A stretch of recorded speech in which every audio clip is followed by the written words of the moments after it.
Salut tout le monde et bienvenue sur le e-campus de Transfert, plateforme interactive de formation sportive. Dans le module d'aujourd'hui, nous allons répondre à une question que beaucoup d'entraîneurs et de sportifs se posent.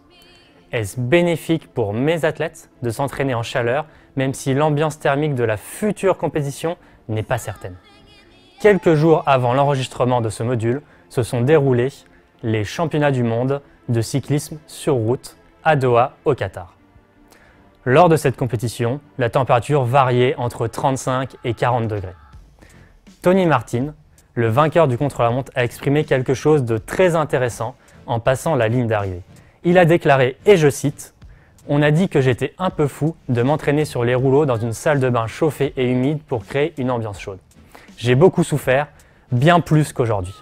Des conditions climatiques exceptionnelles pour une compétition se déroulant à la mi-octobre, qui n'a sûrement pas été suffisamment prise en compte dans leurs facteurs d'entraînement par l'ensemble des compétiteurs. En effet, à leur arrivée, les non préparés à la chaleur parlaient plutôt d'une sensation de blocage physiologique et l'impression de devenir une cocotte minute.